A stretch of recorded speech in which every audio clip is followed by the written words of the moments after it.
I'm very grateful, sir, that members have chosen to get into the details of the budget.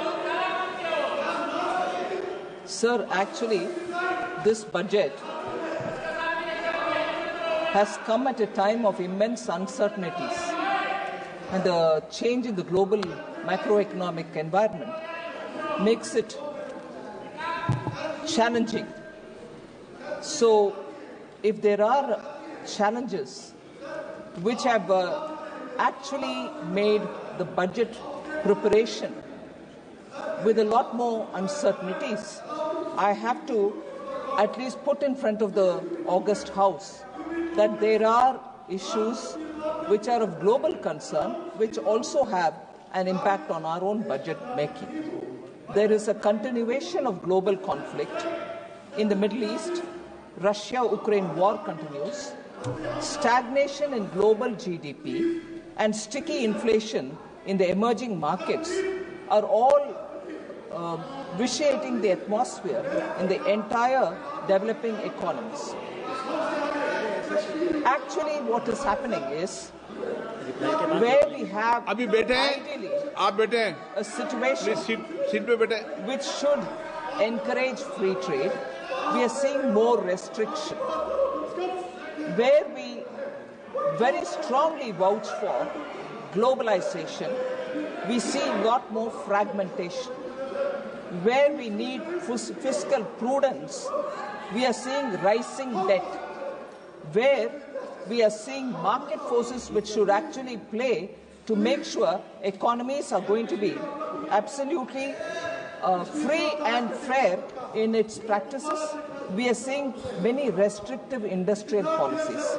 We are also seeing that where multilateral forums should be playing a greater role, we are seeing bilateral partnerships and regional forums coming into play. So the world scenario in the last 10 years has actually turned almost 180 degrees, and as a result of which the challenges for any country in making their budget is far more complicated now rather than ever before. Now, as far as the first advanced estimates from NSO have come in, India's economy is expected to grow by 6.4% in real terms and by 9.7% in nominal terms. So during the current financial year, this is the picture which we want to present before you. The inflation trends, particularly food inflation, appears to be moderating. Sir, the union budget for 25-26 has sought to address these immediate challenges facing the domestic economy in the global context. It also rolls out futuristic path for transforming India into Vikasit Bharat. So our main goals in this budget, our main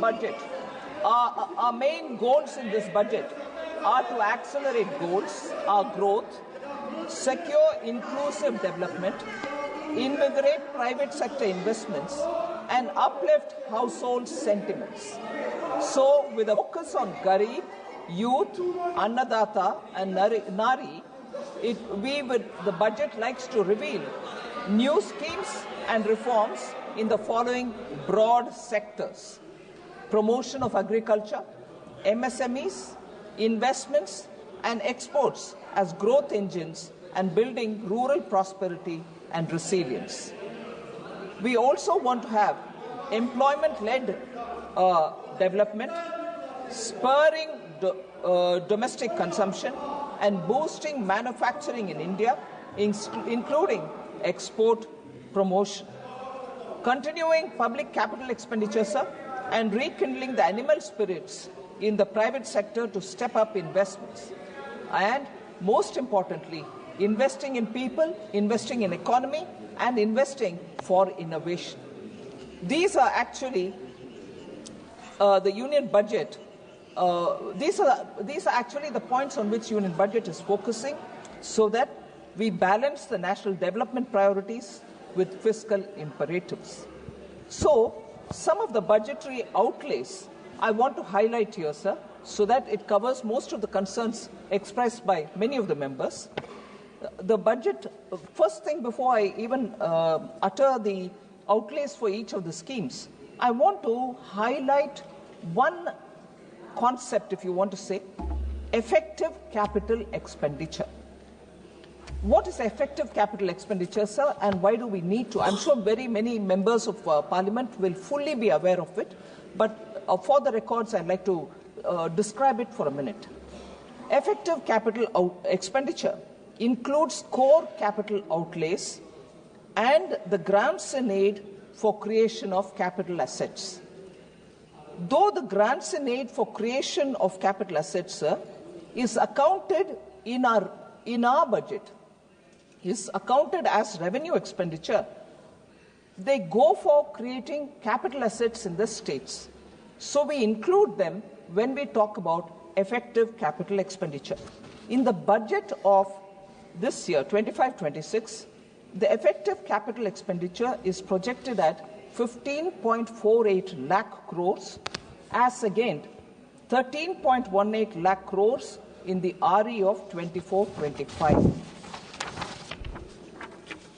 So the effective capital expenditure in BE 25-26, sir, is about 4.3% of our GDP.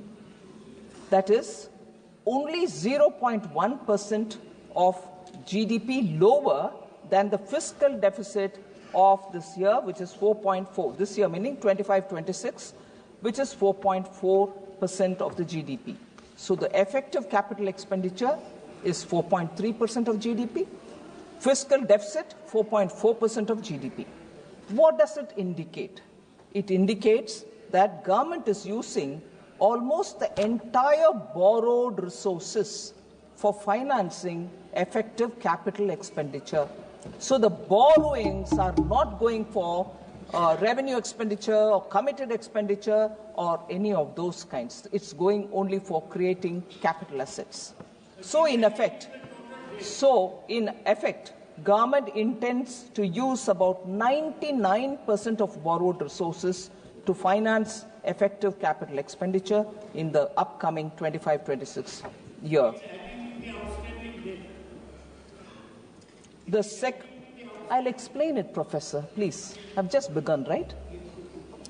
The sectoral outlays in the year 25-26 include agriculture and allied activities, which get 1.71 lakh crores, rural development, which gets 2.67 lakh crores, urban development and transport, 6.45 lakh crores, health and education, 2.27 lakh crores, defense, which excludes defense pension, 4.92 lakh crores. So I just want to highlight the fact, sir, that money is not being denied to any of the capital expenditure accounts, because I heard occasionally this argument being put forward saying, has the paradigm shifted from capital expenditure because that gives a greater multiplier effect to giving people, the taxpayers, some money in their hands for boosting consumption? No, these data from the current budget, which is before us, shows that capital expenditure outlays have not come down at all. On the contrary, they've gone up. So in this, most importantly, across all schemes, I want to highlight how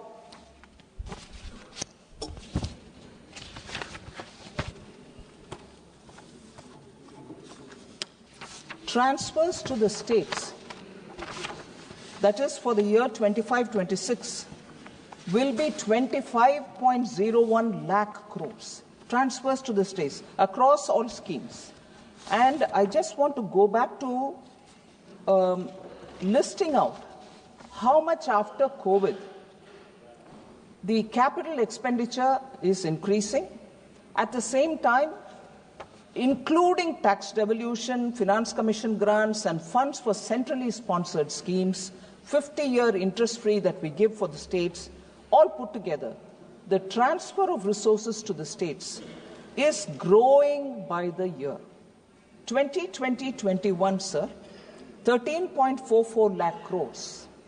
which is an increase from the previous year, that is 2019-20, where it was 13.19 crores. 21-22, it rose to 13.40 lakh crores.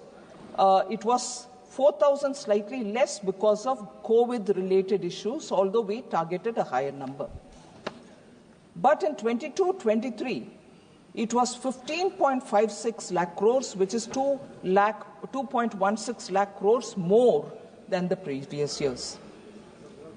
And that is the year when we brought in the 50-year interest-free loans for states.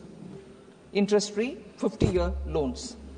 23-24, 17.98 lakh crores, which is again 2.42 lakhs crore more from the previous year. 24-25, 22.91 lakh crores, 4.93 lakh crores more. And this year, the budget which is before us, 25.01 lakh crores, which is 2.1 lakh crores more than the previous year. So the amounts going to the states have not come down at all. Sir, I will seek your indulgence, sir. I want to highlight the thought and the philosophy behind our government's budget-making processes, and also how in the last 5-6 years we have set clearly some practices which are, I would think, very important from the point of view of fiscal management. So allow me to just go through some of the points. It's been a conscious policy choice because it's part of our governance priorities, its commitment to fiscal discipline.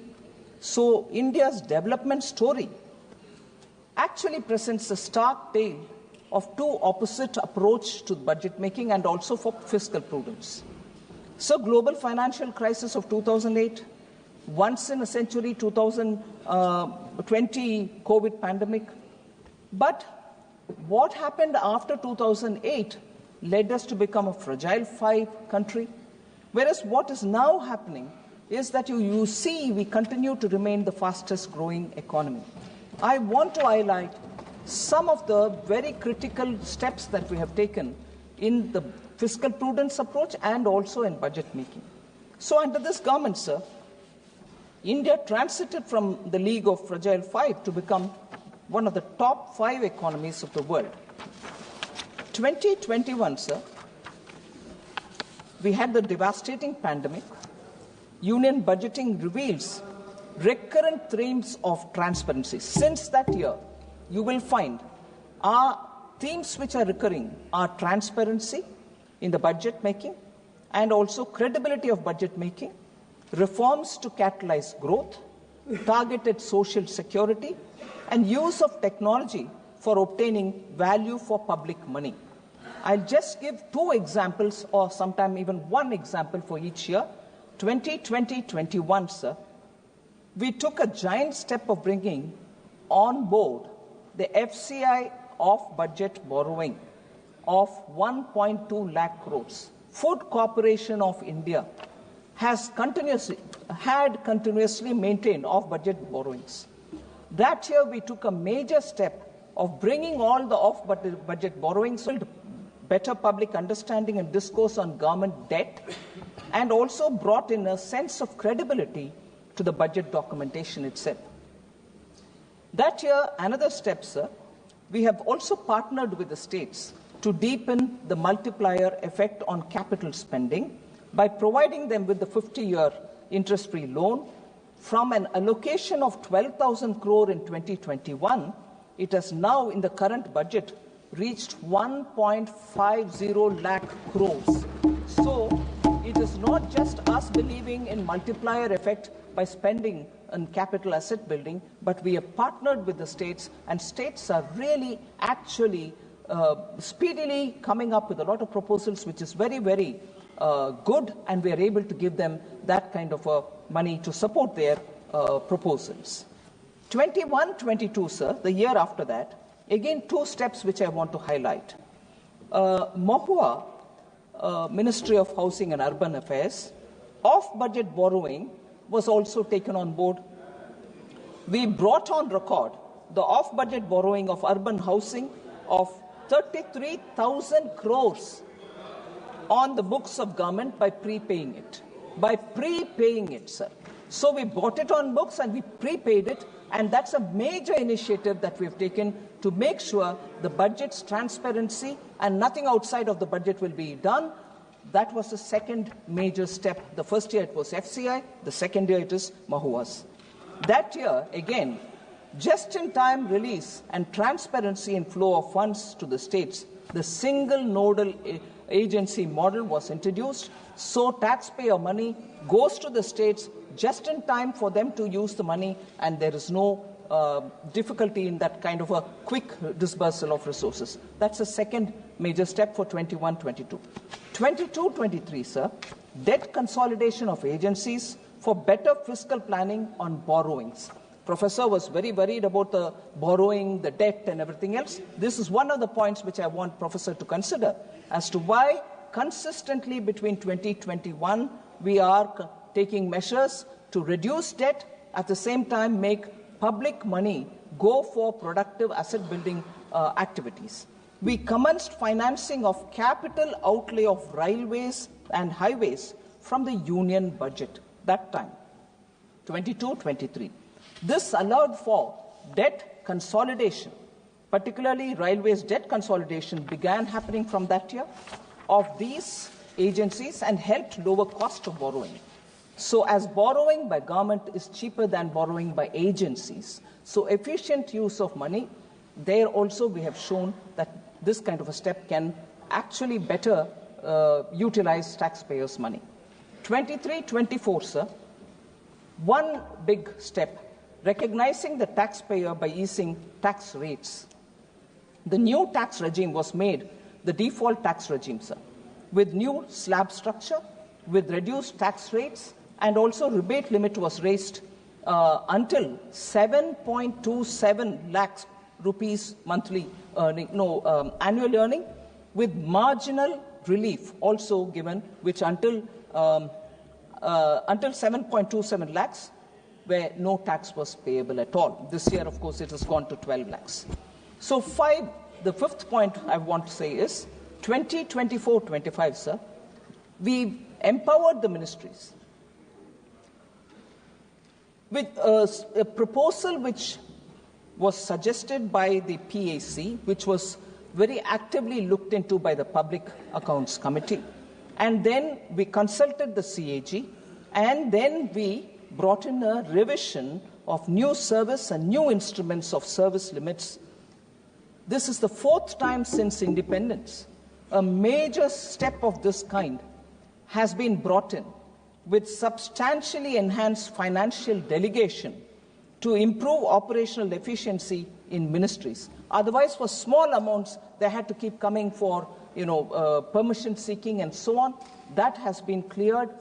Ministries are more empowered now, and therefore decisions and dispersal of money happens quickly.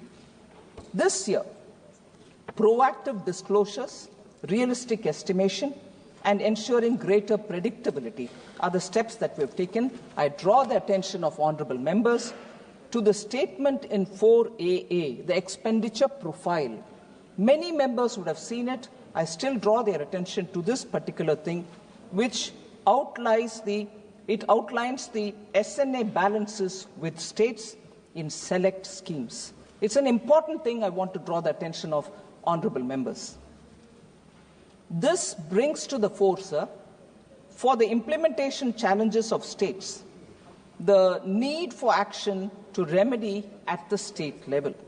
What I want to highlight here is not only the centre, but also the states will have to look at debt consolidation and also rationalising their debt balances. And therefore, we have outlined a debt consolidation pathway for the union government till March 2031.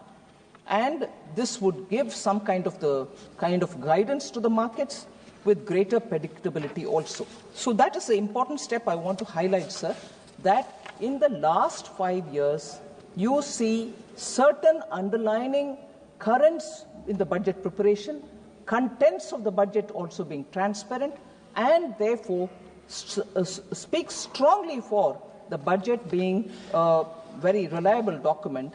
It reinforces the sanctity and also the credibility of the budget process itself. So I thought it's important to draw the attention of the honourable members.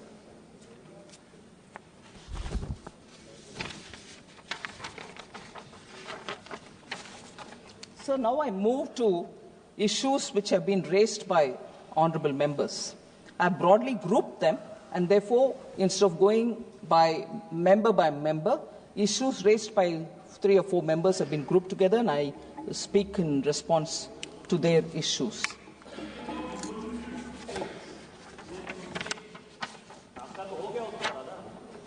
Sir, there was this concern on rising unemployment, especially among youth. Several members, I've got a list of about 11 of them who've spoken on it.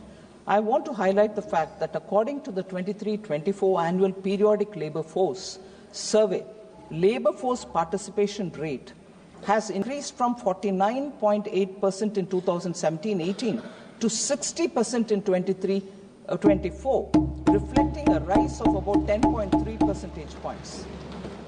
Worker population ratio, sir, has increased from 46.8% in 2017 to 17-18 to 58.2% in 23-24, reflecting a rise of 11.4 percentage points. Unemployment rate has declined from 6% 2017-18 to 3.2% in 23-24. So the Rozgar Mela, which Honourable Prime Minister hands over employment letters, appointment letters, 2.5 lakh appointment letters have been issued for central government jobs in 14 editions, which have been held till date from October 22. So the concerns about high inflation, especially food inflation. Inflation management, sir, actually receives the highest priority of this government. Overall retail inflation is within the notified tolerance band of 2.6%, 2 to 6%, sir. And there are very many parameters which we keep monitoring so that affordable rates, food materials are distributed to people. I've said this before, I'll repeat some of them again. I just want to highlight the fact that food inflation, which was affected because of adverse weather conditions or supply chain disruptions, have all been attended to. We are still continuing to do it. The water levels in reservoirs are also being monitored. It has improved so that water adequacy for irrigation for rabi crop production is ensured. As of January 23rd, the reservoir level was 66.1% of the current live storage capacity. As per RBI, sir, the latest meeting of the MPC that they held on 7th February, CPI inflation for 25-26 is projected lower at 4.2%. Just 1 or 2 highlights here, sir. It's important for us to understand that double-digit headline inflation over 10% seen during the UPA regime is not the case now. It is a thing of past. I want that to be clear. NDA 99-2004 food inflation was only 2.2%. UPA 1 2004 to 2009 food prices soared to 6.5%, creating pressure on household budgets. UPA 2 2009 to 14 food inflation reached a staggering 11%, causing severe hardship for the public. NDA 2014 to 2024 food inflation was brought down to 5.3%, indicating a robust focus on supply chain improvements and agricultural reforms. So fuel inflation under UPA 2 was 8.9% compared to NDA 2014 to 24, which is at 4.4%, highlighting better management of global price volatility under NDA. Sir, LP, I'm coming to that, sir. LPG cylinders, sir.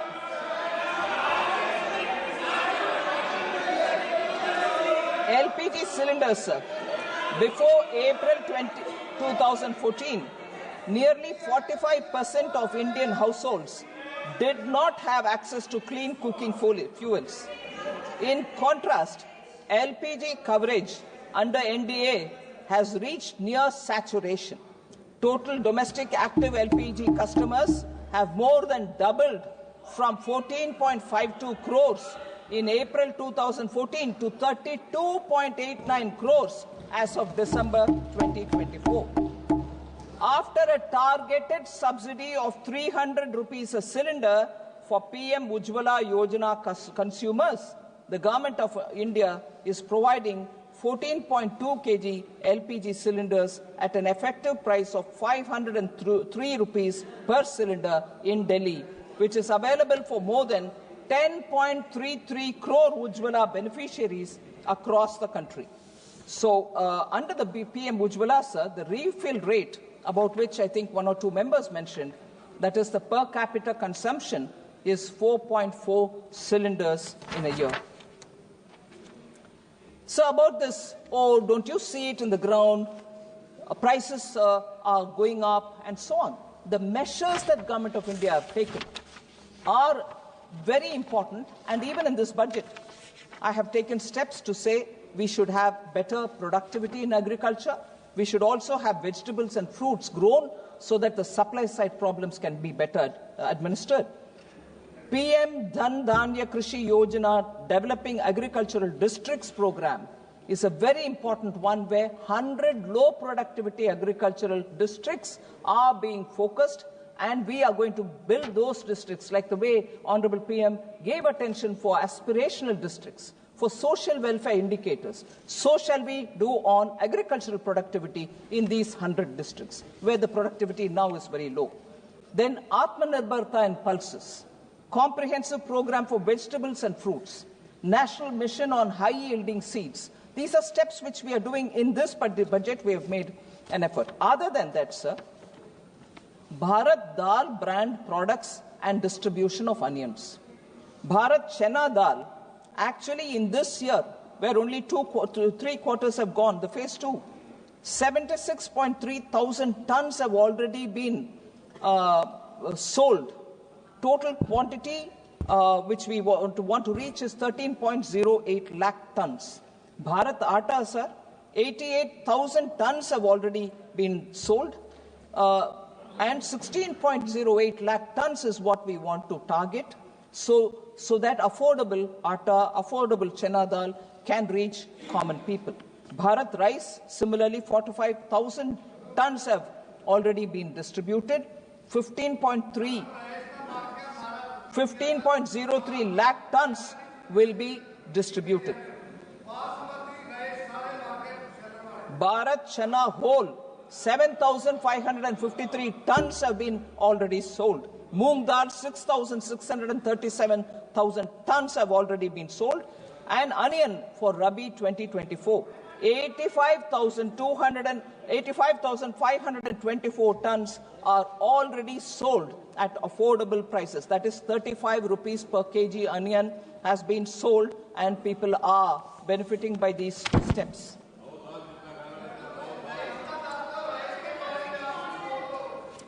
Sir, I want to come to the third point which people have raised, depreciation of the Indian rupee, on which several honorable members have spoken. I want to respond to that, sir. Various domestic and global factors influence the exchange rate of Indian rupee, such as the movement of dollar index, trend in capital flow, level of interest rates, movement in crude prices, current account deficits, etc. So the currency volatility across major countries is really extensive, sir. You get information on that. The US dollar index rose 6.5% during October 24 to January 25. आ रही हो sir? उसमें भी आ रही हूँ. हाँ हाँ आ रही हूँ. Major Asian currencies such as South Korean won, Indonesian rupiah, Malaysian ringgit depreciated by 8.1%, 6.4% and 5.9% respectively in this period. G10 currencies, sir, also depreciated during this period by more than 5.5%. So, for instance, Japanese yen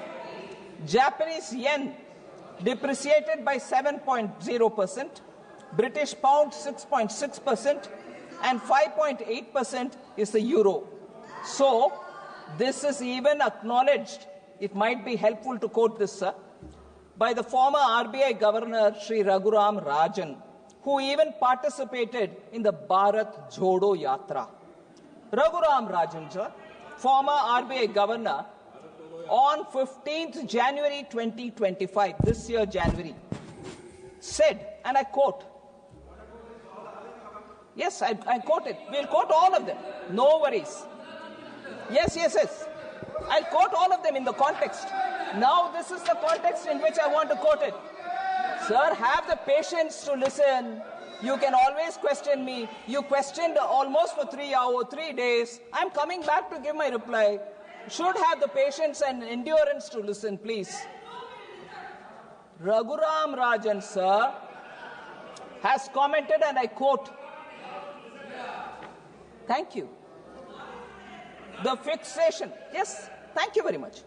The fixation, of course, is always with the rupee-dollar exchange rate. I'm quoting, sir. The fixation, of course, always is with the rupee-dollar exchange rate.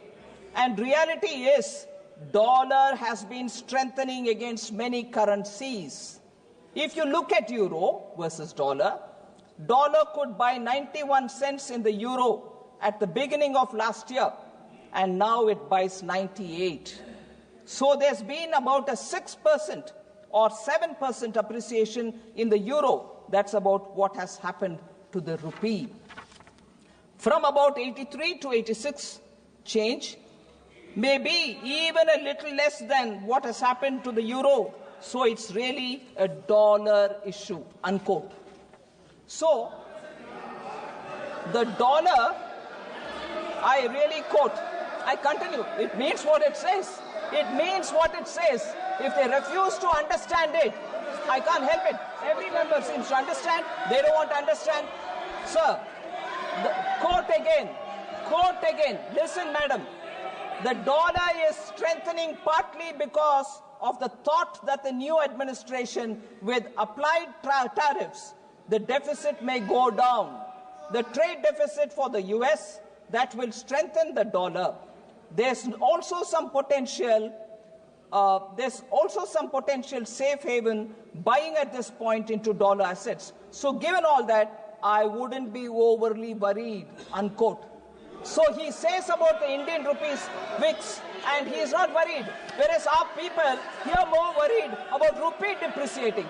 When I said the dollar is appreciating and the rupee is remaining stable, they said, oh, what? This is no explanation. Now when Raghuram Rajan says it, they don't want to hear it. If you look at the real, he continues. Raghuram Rajan continues. If you look at the real effective exchange rate of the rupee, yes, listen to this, please.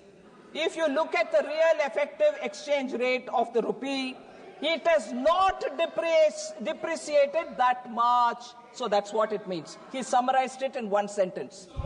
If you look at the real effective exchange rate of the rupee, it has not depreciated that much. Some nominal depreciation might be useful for exports, unquote. Sir, no, we won't accept it because it doesn't suit us. Sir, decline in household savings, household debt increased, was also a point which at least 3-4 members have spoken. I want to say some facts for them. Household savings consists of net financial plus physical savings, increased by a compound average growth rate of 8.9% CAGR from 2019-20 to 22-23. there is a reallocation of savings by households to real assets. In the post-COVID period, sir, household real estate investments have increased considerably. The share of savings in physical assets in gross household savings has steadily increased from 30.8% in 2015-16 to 42.7% in 22-23. So, according to the National Account Statistics, household savings in physical assets have increased by a compound average growth rate of 15.6% from 2019-20 to 22-23.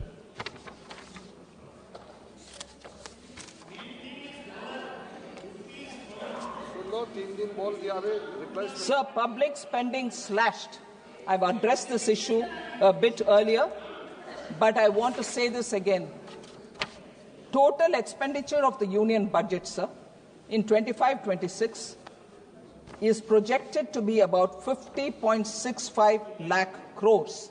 Total expenditure in this budget is 50.65 lakh crores, which is higher by about 2.44 lakh crores and 3.49 lakh crores than 24-25 BE and RE of 24-25.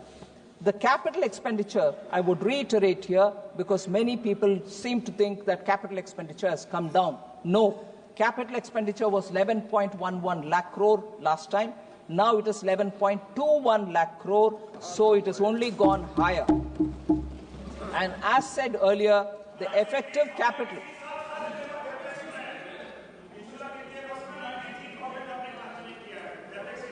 नहीं बोलती हूँ उसके ऊपर. The effective capital expenditure for 25-26 is pegged at 15.48 lakh crores. The net additional spending, sir, the net additional expenditure, this is important, I'd like to seek the attention of the House. The net additional expenditure of 2.44 lakh crores, which is higher, that is, in BE 2025-26 over 2024-25, is mainly going to finance three major items. Interest payment, 1.13 lakh crores. Central sector schemes, 1.06 lakh crores. Centrally sponsored schemes, 0.35 lakh crores.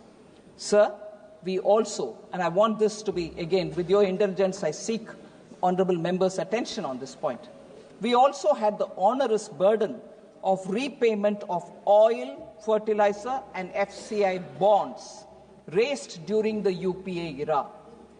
UPA time oil bonds, UPA time fertilizer bonds and FCI bonds are being repaid now. This year and the coming year, the budget which is before us, we will be paying just the interest and not the principal amount. And what is the interest, sir? 24-25, the current year, 5,946 crore has just gone for interest on oil and FCI bonds taken during their time. Now, 3,524 crores will go for just the interest in 25-26 budget. Actually, what is the principal, sir? Just for the records, 24-25, the principal due is 44,701 crores. 25-26, the principal is 40,464 crores. So let's not forget debt considerations, worries about debt, money is going for interest payments, sir. Professor should take cognizance of the fact.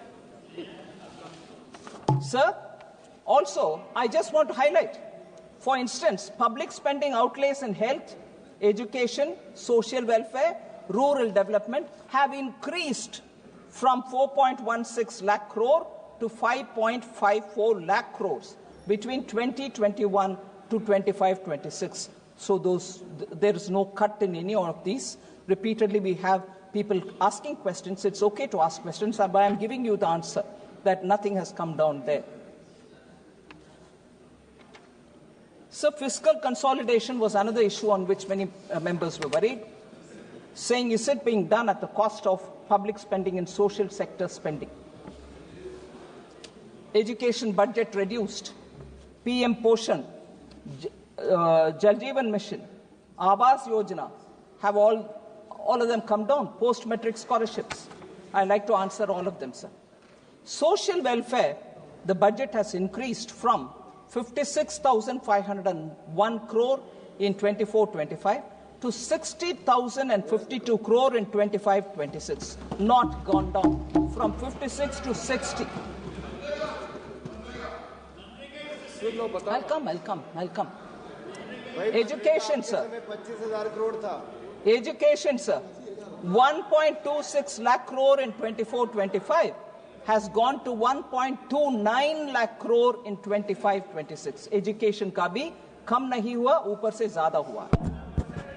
Health, 89,287 crores in 24-25 has gone to 98,311 crore in 25-26. Sir, I like to highlight one point at this time. Again, substantive, budgetary, technicality, but it's important because technology which has been adopted for budget and budget management has today given all of us the advantage of getting facts by looking at the portal or by looking at the documents. Nothing can be hidden in this day and age because of technology. And therefore, I'd like to draw the attention of the honorable members for a statement which has been provided called expenditure profile. It's a statement 4AA. I want to show how unspent balances are remaining and how much is it totaling to unspent balances? 1 lakh crore as of 31st December 2024. How unspent balances are remaining, and for us to see it, sir, the expenditure profile statement.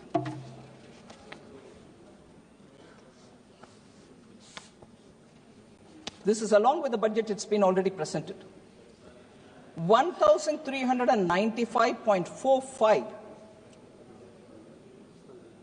crores is lying either in the SNA account or in the treasury or in an escrow account in the states.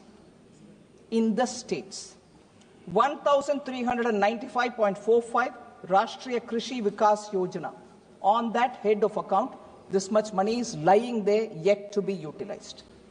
4,636.55 crores is lying in the states, assistance to state agencies for intrastate movement of food grains and the FPS dealers margin under NFSA.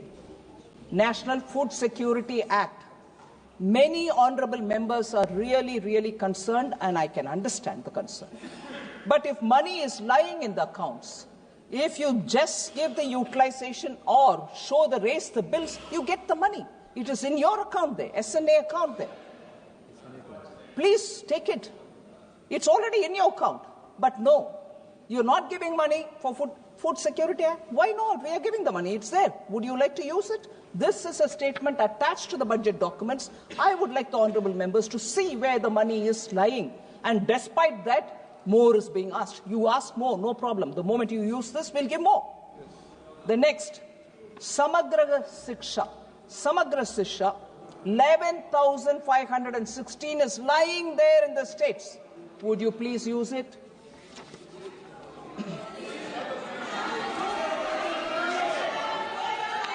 There was a lot of concern on portion.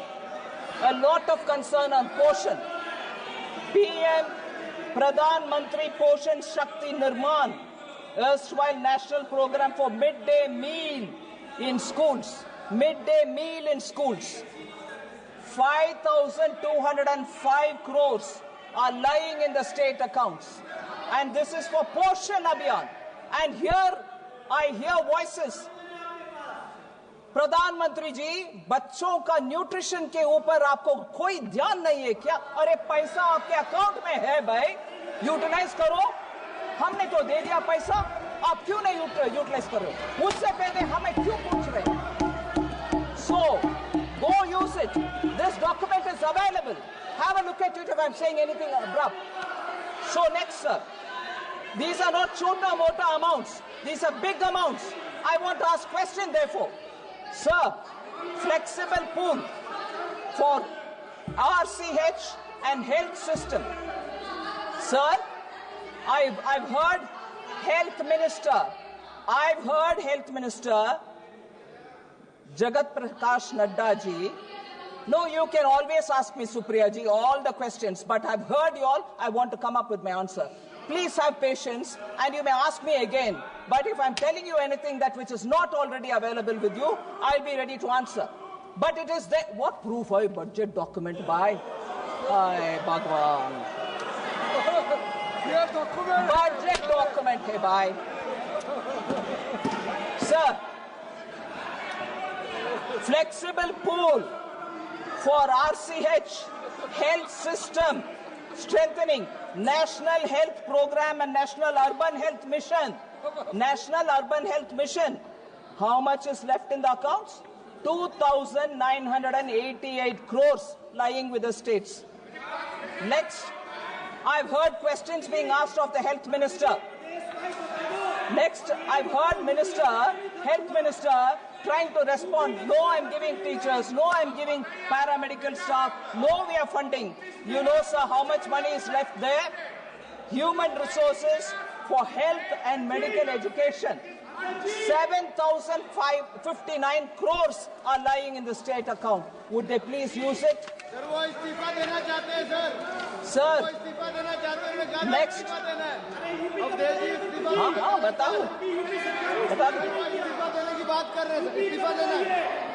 Sir, Swachh Bharat Mission. Sometimes they raise questions saying, was it necessary for Honorable PM to speak about Swachhata on the ramparts of Red Fort? He spoke and he's carrying the mission forward, and as a result, World Health Organization has said health has improved among women and children, and those which we heard many members speak. I want to show how much in the Swachh Bharat mission urban money is left with the states. 12,319 crores are with the states. Please spend it. Please spend it. Sir, Amrit, another. They are very concerned about urban. Don't worry, hear me out. Yeah. Urban rejuvenation mission. 500 cities. They are worried about urban unemployment. I want to ask this question. 12,377 crores are lying in the states. Will you use it for Amrit? Sir? Also. Listen. I will give you answer. Sir, next. There was a lot of comment saying Jal Jeevan Mission. Mantri ji baithe hain. Patil Saab idhar baithe hain, minister. They asked questions saying why Jal Jeevan Mission gets a small allocation. Because we are reaching the saturation level and only for the new leftovers are we giving money. But how much money is left on Jal Jeevan Mission with the states? You will be astonished to hear, sir. 13,782 crores are lying with the states. So,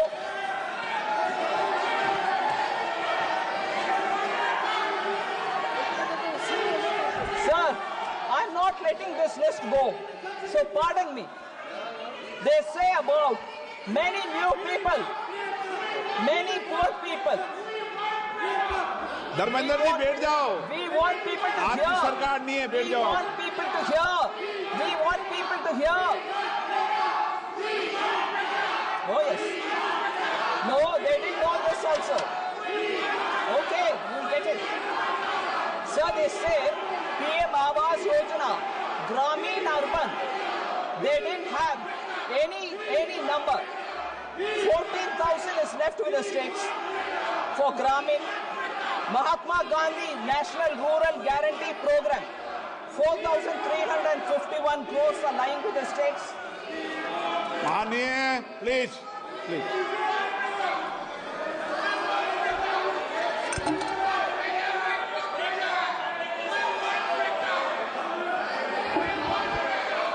Sir?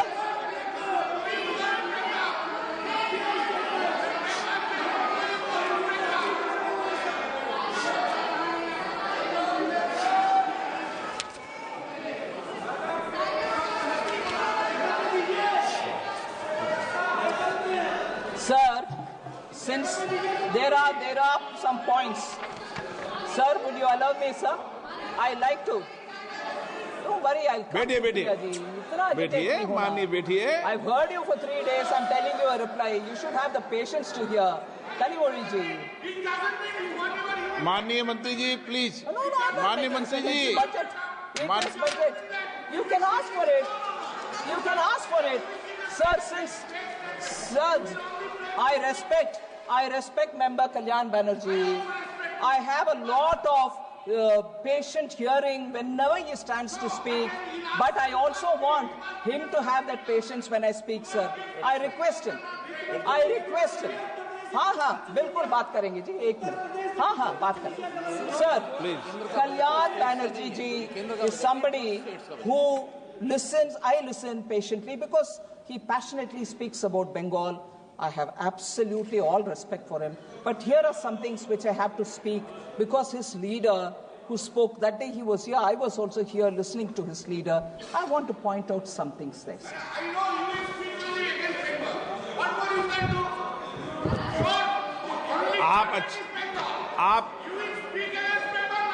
आप please बैठ जाओ, गरिमा बना के रखो. माननीय सदस्य, आपकी गरिमा बनती है, फिर बिगाड़ लेते हो आप. बैठो ना, आपकी गरिमा बनती है, थोड़े दिन बाद फिर बिगाड़ लेते हो आप. Listen and then conclude. Yeah. Listen to me. You give us the details from outside. Okay. Yes, I'm going to give. Okay, please. I'm giving. Listen. Very well said. I'm going to say that. Sir.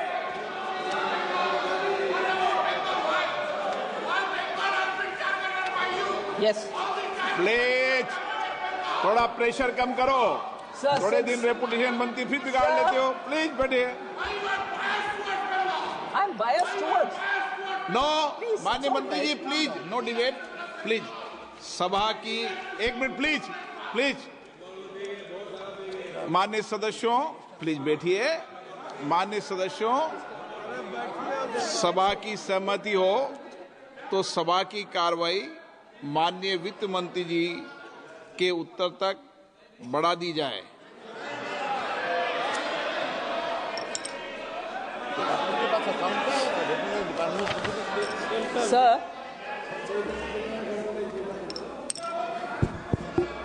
Sir, क्योंकि already budget, tell me about my state, all that comes. So that it is a biased budget. I'll come back to speaking also specifically as was requested by Honorable Member Kalyan Banerjee. But before that, Sir, Shri Dharamveer Gandhi ji, who started the debate, raised a lot of points. Some of them I would want to answer, and that was also followed by many other members.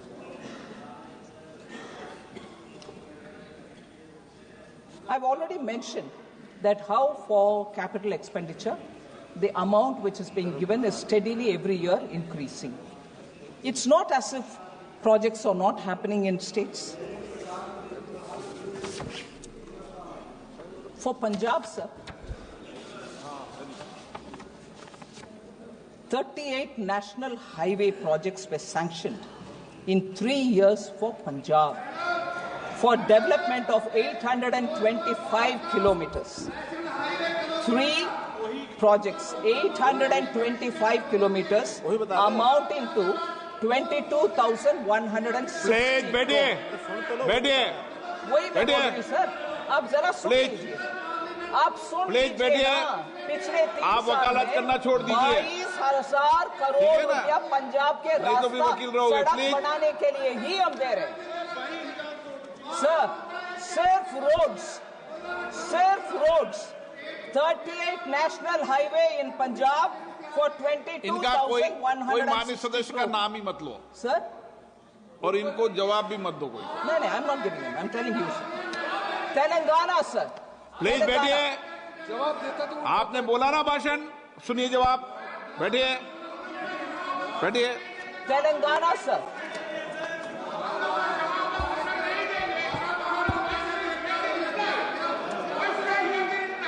I'm replying. Yes?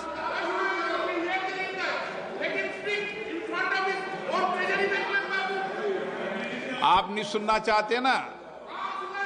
No, please. Sir, Telangana, sir, the Kakatiya Mega Textile Park in Warangal, announced as PM Mitra Mega Textiles Park in August 2024, Union Cabinet approved the industrial node, and that is also one of the 1 minute, sir. That is also industrial node in Zahirabad under the National Industrial Corridor Development Program. So, if that is one of the examples that I can give, for Kerala, sir, in August 2024, Union Cabinet approved industrial node in Palakkad. 1,300 kilometer national highway constructed in Kerala since 2014. 1,126 kilometers of national highway corridors being developed under Bharatmala Pariyojana in Kerala. I've just given a sample. Karnataka, sir, 5,213 kilometers of national highways constructed in Karnataka since 2014. 7 airports operationalized in Karnataka since 2014. Constructed 1,652 kilometers of new railway tracks in Karnataka since 2014. Tamil Nadu, sir, Chennai Metro Rail Project Phase 2 was approved under Central Sector Project, total of 63,246 crore, of which 65% is by central government. 4,100 kilometers. I've given you Kerala some examples. I read that first.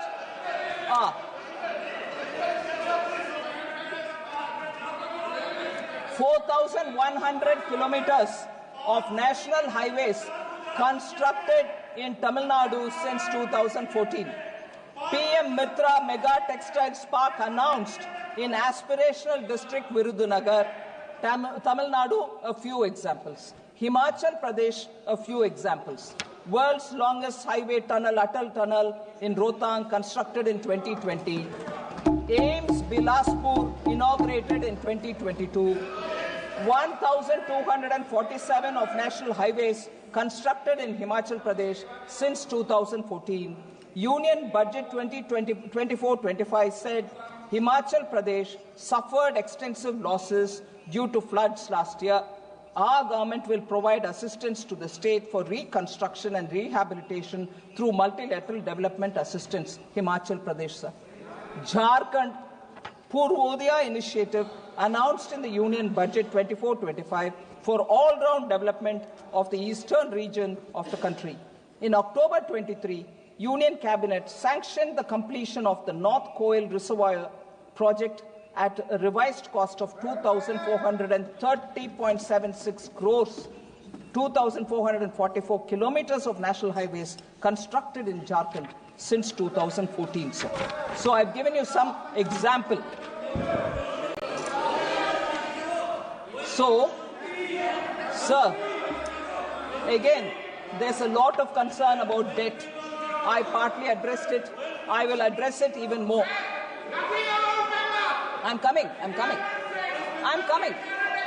to West Bengal. I'm coming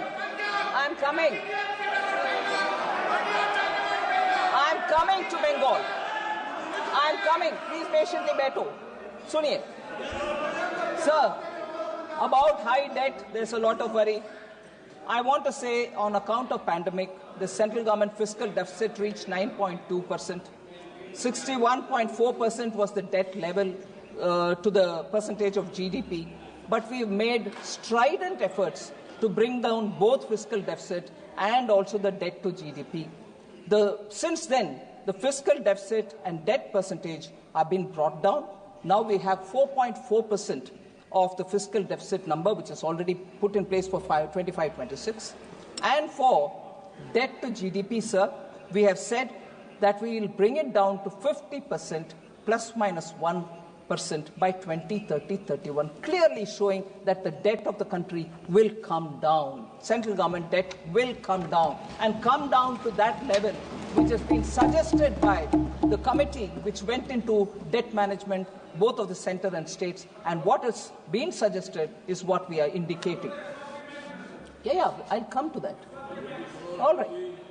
Liabilities of the central government, sir, are mostly, I want honourable members to appreciate the fact that the liabilities of the central government are mostly domestic liabilities in nature, with a small portion, which is 3.4% of the total liabilities at book value, which are external sector related.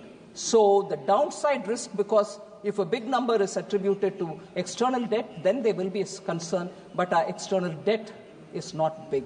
I want that appreciated by honourable members. Sir, it is important for us also to understand. आपने क्या कहा? सब सराहना करें. Thank you. सब सदस्य. Thank you, sir. Sir, I want to highlight the fact that the amount being given at different stages for different support for public sector undertakings are kindly to be recalled, sir. If huge amounts are going from the central exchequer, they are going for valid causes. One example I want to give before the honourable members. During the UPA regime, sir, BSNL's market share fallen from 19% in 2005 to just 7.96% in 2015. Repeatedly, public sector undertakings, BSNL, questions are being asked, speculation. I want to show what BSNL was like when they left and what has happened to it today. I will show with money. Due to delayed tenders. Why did the value fall? Delayed tenders. They were forced. BSNL was forced to pay for spectrum 18,499 crores when they were no position to pay at all. They were compelled to pay. And as a result, they went into deep debt themselves. Lack of timely financial support and willful neglect.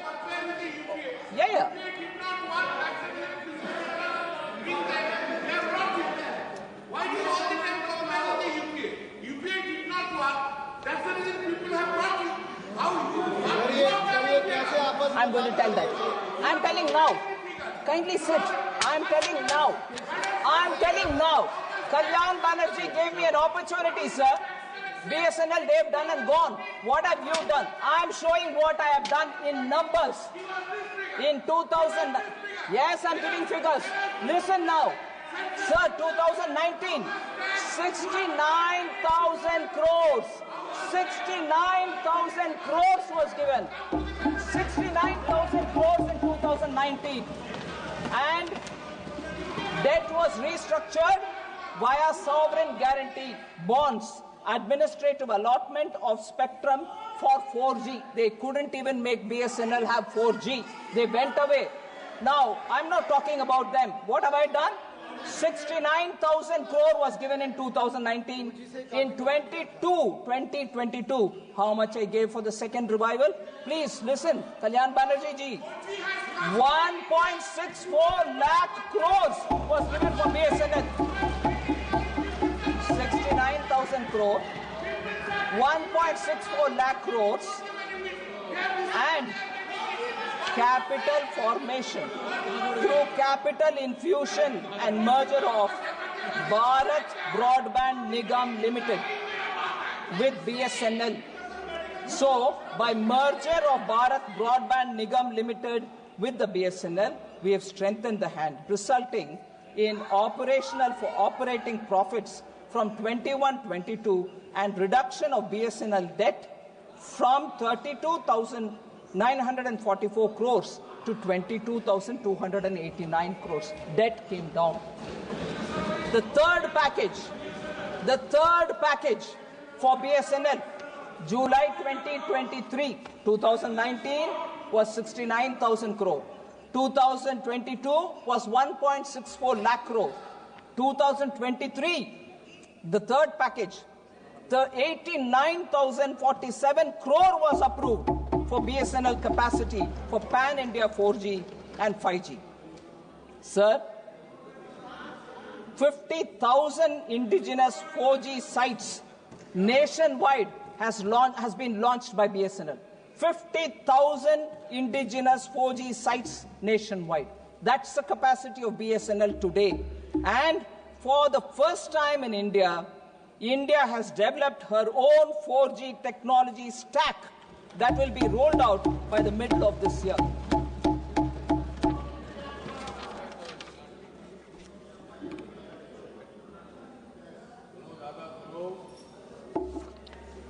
Minority affairs. Members said you have reduced the allocation for minority affairs. The budget for Ministry of Minority Affairs has been increased from 3,183 crores in 24-25 to 3,350 crores in 25-26. No reduction in the budget allocation for minority affairs. Okay, sir? Food, fertilizer and subsidy for them, for food and fertilizer, reduced. I want to highlight, sir, major subsidies for food and fertilizer and petroleum has increased from 3.81 lakh crores in 24-25 to 3.83 lakh crores in 25-26. Food subsidy, it's an important point I seek your permission, sir, for honorable members to know that food subsidy, members may recollect that in 23-24, the government had infused 11,000 crore equity in the Food Corporation of India so that their capacity to run the institution and, if anything, borrow from market will help. Fertilizer subsidy, sir. 24-25, 1.64 lakh crores fertilizer subsidy was given, which has been increased to 1.68 lakh crore in 25-26. In addition, I have announced that Atmanirbharta and urea production will happen. The government had reopened 3 dormant urea plants in the eastern region, and now a 12.7 lakh metric tons capacity, annual capacity, urea plant has been opened in Namrup in Assam.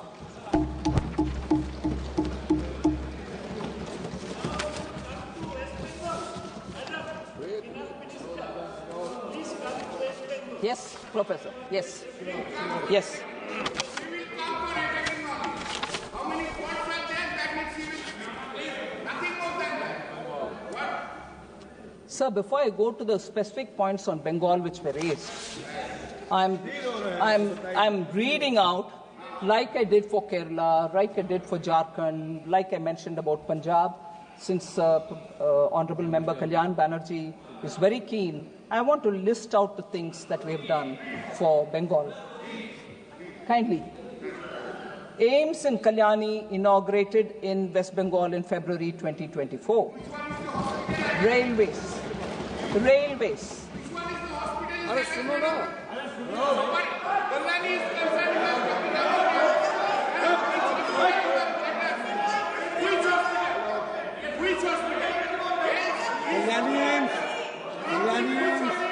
So let me. You asked me, and I'm reading out the whole list. After I finish, sir. Railways, sir. West Bengal received a record allocation of 13,955 crores for rail infrastructure, railway infrastructure. 1,293 kilometers of new railway tracks constructed since 2014, West Bengal. 9 Vande Bharat trains operationalized for West Bengal. 101 railway stations being redeveloped under Amrit Bharat scheme for Bengal. Indian Railways first Gati Shakti cargo terminal commissioned in Asansol division. In June 2024, Union Cabinet approved Jamshedpur to Purulia Asansol third line. Sir, if this is for railways, we'll go to metro. 38-kilometer metro line constructed since 2014 at a cost of 23,050 crore for Bengal. Roadways, over 2,309 kilometers of national highway constructed in West Bengal since 2014. In August 2024, the CCEA approved 4-lane Kharagpur-Moregram National High Speed Corridor, 231 kilometers at a capital total cost of 10,247 crore, West Bengal. Airways. In August 2024, the CCA approved the development of new civil enclave at Bagdogra Airport, Siliguri, West Bengal, at an estimated cost of 1,549 crores. Operationalization of Durgapur in 2019, Kuch Bihar in 2023 airports under the RCS Udan scheme. Revamping of Bagdogra and Barakpur airfields at a cost of 500 crore, West Bengal. Social infrastructure and efforts for West Bengal in that direction. 38 lakh houses built for the poor under PM Awas. 93 lakh tap water connection provided on Jal Jeevan Mission, West Bengal. 83 lakh household toilets built under Swachh Bharat Mission, West Bengal. 494 Jan Aushadhi Kendras operationalized in West Bengal. 5.3 crore Jan Dhan accounts opened, West Bengal. 5 crore Mudra accounts sanctioned for West Bengal.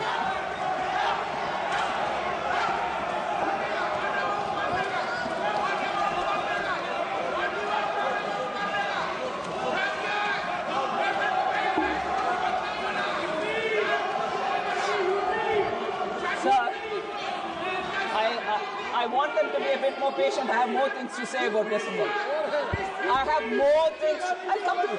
I'll come to you. मैं आ रही हूँ. UP में आ रही हूँ. Please wait. I have more things to say about Bengal. I have more things to say for Bengal. Kindly please be waiting. Bengal, sir. आ रही हूँ. UP को आ रही हूँ. Bengal. They should be patient. I have more things. Sir.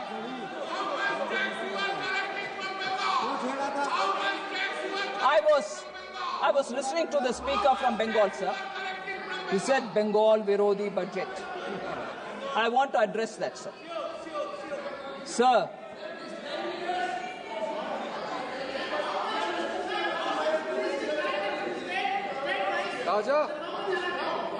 sir, Bengal MPs, sir, spoke about financial blockade. हाँ? UP आएगा। मैं आ रही हूँ, बैठिए, मैं आ रही हूँ, बैठिए, मैं आ रही हूँ, बैठिए, हाँ जी, sir, financial blockade.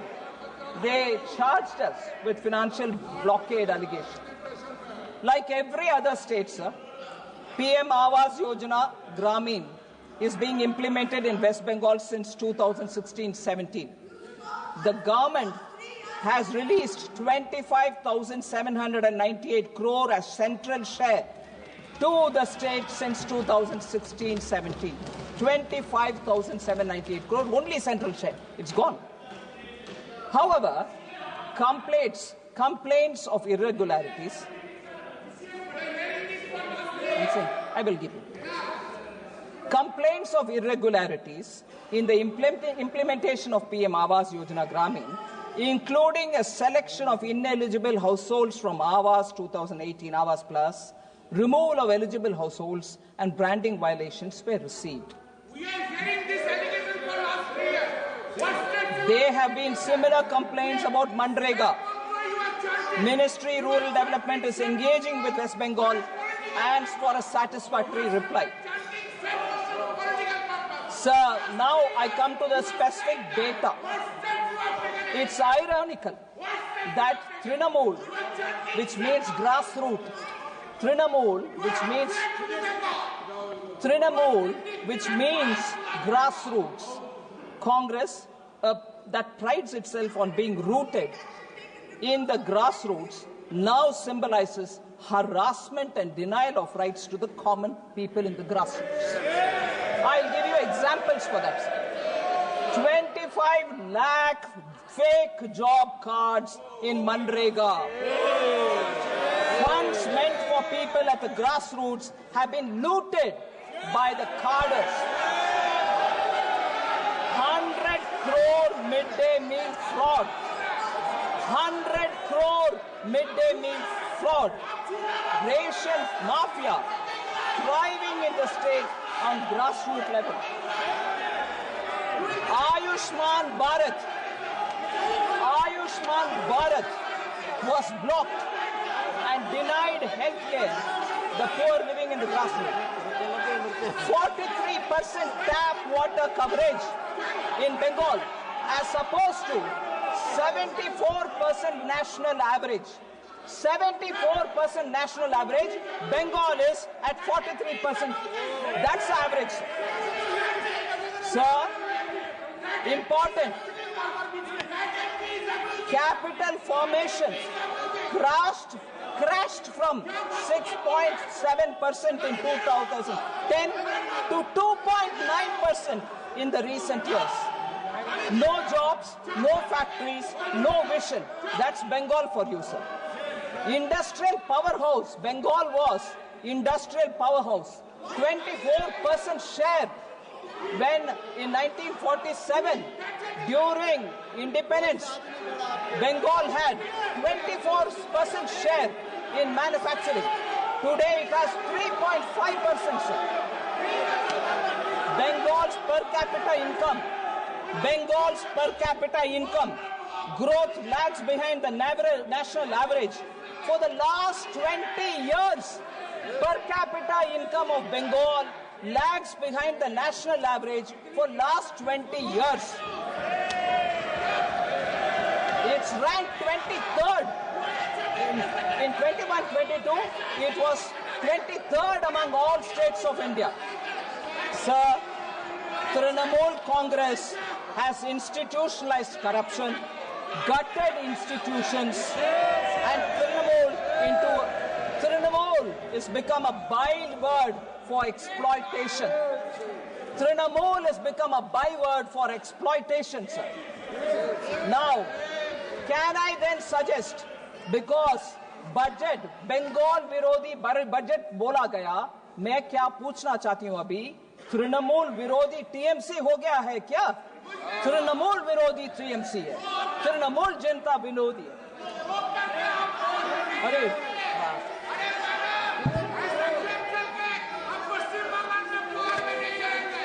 Sir, I'm coming to the last few things, sir.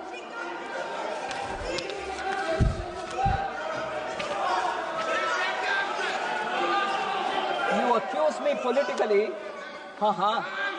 Sir, MSME sector, sir, is ignored and not in good health is an allegation which very many members, Member Dharamveer Gandhi mentioned it, Benny Behanan mentioned it, Prajut Bordoloy mentioned it, that MSME sector has been ignored. I want to say, sir, in this budget itself, we have mentioned, MSME, sir, is the backbone of Indian economy. It is among the foremost engines of driving the Indian economy. We have increased, MSMEs are providing employment to over 25 crore people during the same period. So we have increased their classification so that they can benefit both from being in the MSME and also raising more funds. So micro enterprises currently is 1, revised is 2.5. Micro enterprises current turnover is 5, we've revised it to 10. Small enterprises, current is 10 investment, 10 crore. Now we've revised it to 25, and current turnover is at 50, we've revised it to 100. Similarly, for medium enterprises, sir, we have revised it from 50 to 125, and for turnover 250 to 500. Credit guarantee cover will be enhanced from 5 crore to 10 crore, leading to additional credit of 1.5 lakh crore in the next 5 years. Customized credit card is being given 5 lakh limit for micro enterprises registered in Vidyam portal. Sir, I'll come to this point of KCC, which is being provided to farmers. Many honorable members thought if I increase the loan capital, meaning ceiling, from 3 lakhs to 5 lakh, won't it become a reason why the farmers will be more indebted, more getting into debt? I want to highlight the fact, sir. Today, this amount 3 lakh being increased for 5 lakh is purely done because otherwise they'll fall a prey to the middlemen who charge huge amounts. And this amount through KCC is more guaranteed by the government, and they don't need to give any collateral, and also for timely servicing they get interest subvention, and therefore it is better that they borrow through the bank rather than be left alone to borrow from the middleman. That is the intention with which we brought in the KCC. Nearly 8 crore farmers will be benefiting from this short-term lending, which will begin from 1st April 25-26. Sir, therefore, very clearly, sir, the budget document clearly speaks on the various schemes through which we want to increase the liquidity which will be available for people. In 3 years prior to 24-25, the country's GDP growth rate averaged about 8%. Only in 2 out of 12 quarters, last 12 quarters, only in 2 out of last 12 quarters has the growth rate touched 5.4 or remains below it. I want to inform the members that on account of strong economic foundation, a speedy rebound is happening, and we shall take measures which will, going forward, help in keeping our economy growing fastest as in the last few years. We'll continue to remain the fastest growing economy. I wish to state that private final consumption expenditure is expected to grow by 7.3% in 24-25, driven by a good rural demand. So the private final consumption expenditure is estimated to be 61.8% of the nominal GDP, which is the highest since 2002-2003, sir. So with these words, I'd like to thank all the honourable members who participated in the demand and in the budget discussion, and I thank you for your indulgence.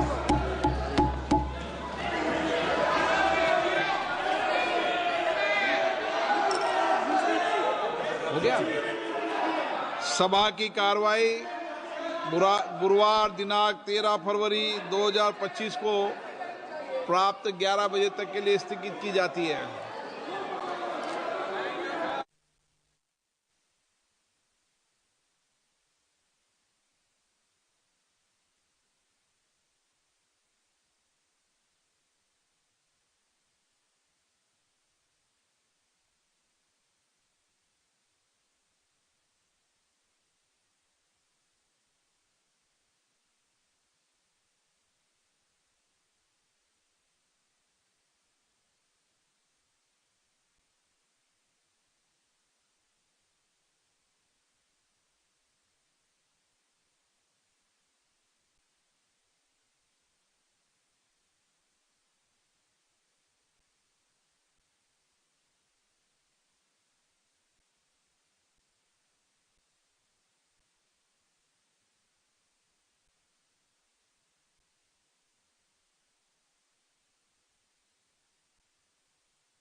Bar growth oriented और विकसित भारत का budget पेश करने के लिए निर्मला सीतारमण जी को बधाई देता हूं।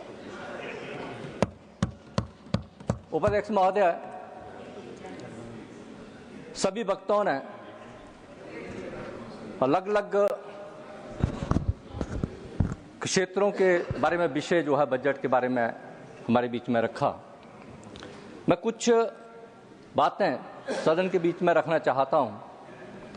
ये बजट 140 करोड़ भारतीयों की आकांक्षाओं और आशाओं के अनुरूप देने के लिए मैं देश के यशस्वी प्रधानमंत्री आदरणीय नरेंद्र मोदी जी का भी आभार प्रकट करता हूं, क्योंकि इस बजट में समाज के हर वर्ग के लिए, चाहे वो युवा हो, महिला हो, कर्मचारी हो, मजदूर हो, SC, ST, OBC हो, हर वर्ग के लिए इस बजट में कल्याणकारी योजनाएं समाहित हैं।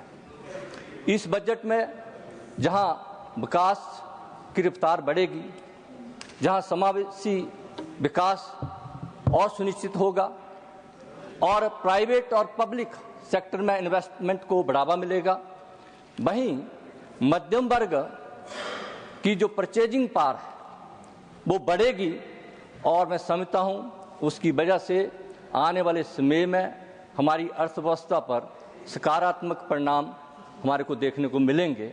उसके लिए भी मैं आदरणीय मोदी जी को और वित्त मंत्री जी को बहुत बहुत बधाई देता हूं। इस बजट में जहां आत्मनिर्भर भारत का लक्ष्य दिखता है, वहां दूसरी ओर इस बजट में विकसित भारत का संकल्प भी दिखता है। उपाध्यक्ष महोदय, मैं छोटे से प्रदेश, पहाड़ी राज्य हिमाचल प्रदेश से आता हूं और हिमाचल प्रदेश दूसरे प्रदेशों की अपेक्षा विकास की दृष्टि से बहुत पिछड़ा हुआ प्रदेश है।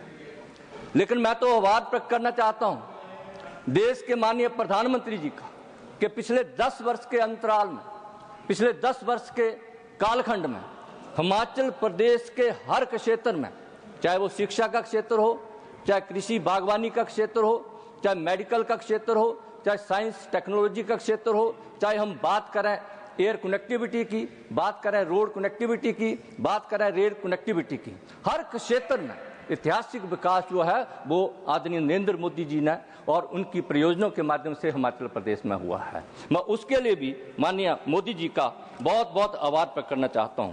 मान्यवर, में कुछ योजनाएं जो पिछले 10 वर्ष के कालखंड में हिमाचल प्रदेश में जो केंद्र सरकार ने शुरू की थी और वो कंप्लीट भी हो गई है, लगभग 70% जो है वो प्रोजेक्ट कंप्लीट हो गए हैं, 30% पे जो है वो काम चला हुआ है। एम्स हिमाचल प्रदेश ने कभी नहीं सोचा था कि विश्व स्तरीय संस्थान जो है वो हमारे छोटे जैसे प्रदेश को मिलेगा और बहुत कम अंतराल में 2.5 साल में वो बनकर तैयार हुआ और हिमाचल प्रदेश की जनता को समर्पित हुआ। और उसके लिए मैं आभार प्रकट करना चाहता हूँ तत्कालीन हमारे जो स्वास्थ्य मंत्री और वर्तमान में भी हमारे स्वास्थ्य मंत्री और नेता सदन आदरणीय नड्डा जी का कि उनके भी प्रयासों से जो है हमारे को विश्व स्तरीय संस्थान मिला और हिमाचल प्रदेश जो है उसका लाभ ले रहा है। इसके साथ ही मान्यवर PGI सैटेलाइट सेंटर जो 450 करोड़ रुपए का हमारे हिमाचल प्रदेश उन्ना में बना, 4 मेडिकल कॉलेजेस के लिए 1040 करोड़ रुपया माननीय नड्डा जी ने उसमें हमारे को दिया। और इस बजट 2025-26 में जहां देश भर में जो कैंसर एक गंभीर बीमारी है, देश भर में इसके पेशेंट में बढ़ोतरी हो रही है और मैं तो आभार प्रकट करना चाहता हूं मोदी सरकार का और वित्त मंत्री जी का कि उन्होंने ये फैसला लिया, इस बजट में ये प्रावधान किया कि हर एक डिस्ट्रिक्ट में आपके day care cancer care centre खोलने का, उसके लिए भी मैं आभार प्रकट करता हूं। और इसी बजट में जहां MBBS की सीट इस साल में 10,000 बढ़ाने के लिए और आने वाले 5 वर्ष में 75,000 MBBS सीट बढ़ाने का फैसला वो भी स्वागत हो गया, उसके लिए भी मैं आभार प्रकट करता हूं। मान्यवर, शिक्षा क्षेत्र की बात करूं तो हिमाचल प्रदेश में सेंट्रल यूनिवर्सिटी धर्मशाला 1300 करोड़ रुपया, IIIT उन्ना 300 करोड़ रुपया, hydro engineering college Bilaspur 140 crore रुपया, IIM नाहन 500 करोड़ रुपया, medical device park Nalagarh 350 crore रुपया, बल्क ड्रग पार्क हरोली उन्ना 1900 करोड़ रुपया, अटल टनल 3200 करोड़ रुपया, जो रोड कनेक्टिविटी की मैं बात कर रहा था 3200 करोड़ रुपया, पिंजौर नालागढ़ 4 लेन 1692 करोड़ रुपया, कीर्तपुर मनाली 4 लेन 6000 करोड़ रुपया, परवाणु शिमला 4 लेन 13,784 करोड़ रुपया, पठानकोट चक्की मंडी 10,067 करोड़ रुपया, शिमला मटौर हाईवे 10,512 करोड़ रुपया। और हम तो सौभाग्यशाली हैं जब वंदे भारत देश में 4 चली सबसे पहले, और उन 4 में से एक हिमाचल प्रदेश को दी। उसके लिए भी मैं नरेंद्र मोदी जी का और रेलवे मिनिस्टर का बहुत बहुत आभार प्रकट करता हूं। और इस वर्ष भी रेलवे के लिए हिमाचल जैसे छोटे से राज्य के लिए जो 2014 में 108 करोड़ रुपए का बजट प्रावधान होता था, आज हिमाचल प्रदेश के लिए 2716 करोड़ रुपए का प्रावधान किया। उसके लिए भी मैं माननीय रेलवे मिनिस्टर का और मोदी जी का आभार प्रकट करता हूं। मान्यवर, ये जो मैं योजनाएं गिना रहा था, लगभग 1 अरब से ऊपर ये योजनाएं हैं। और मैं ये सदन में कहना चाहता हूं, हमारे विपक्ष के मित्र हैं, प्रदेश में लगभग 35 वर्ष हिमाचल प्रदेश में कांग्रेस की सरकार रही और देश में लगभग 55 वर्ष से ऊपर जो है कांग्रेस ने राज किया। मुझे 10,000 का एक प्रोजेक्ट बता दें जो केंद्र की जब कांग्रेस की सरकार थी और हिमाचल प्रदेश में भी कांग्रेस की सरकार थी जो उन्होंने स्वीकृत किया। मान्यवर, आज हिमाचल प्रदेश दूसरे प्रदेशों के साथ जो है वो आगे बढ़ रहा है। उपाध्यक्ष महोदय, रिफॉर्म, परफॉर्म और ट्रांसफॉर्म के संकल्प के साथ देश की अर्थव्यवस्था लगातार आगे बढ़ रही है और मोदी सरकार की पिछले 10 वर्ष की आर्थिक नीतियों की वजह से और बेहतर आर्थिक नियोजन की वजह से और कुशल वित्तीय प्रबंधन की वजह से जो 2014 में जो भारतीय अर्थव्यवस्था 14वें नंबर पर थी, आज वो 5वें नंबर पर आ गई है। और नरेंद्र मोदी जी के नेतृत्व में मुझे पूरा विश्वास है आने वाले 2027 में देश की अर्थव्यवस्था 3रे नंबर की अर्थव्यवस्था बनेगी, ये भी मुझे पूरा विश्वास है। मान्यवर, कोरोना महामारी के बावजूद और वैश्विक विभिन्न चुनौतियों के बावजूद वर्ष 2021 और 24 के बीच में भारत में 8% की दर से विकास किया। ये छोटी बात नहीं है, बहुत बड़ी बात है। और आज भी ग्लोबल जो ग्रोथ रेट है उसमें भारत का 15% योगदान है और IMF जो इंटरनेशनल मॉनेटरी फंड है उसके अनुमान के अनुसार 2028 तक भारत का 18% जो है योगदान जो है वो वर्ल्ड ग्लोबल ग्रोथ रेट में होगा। ये भी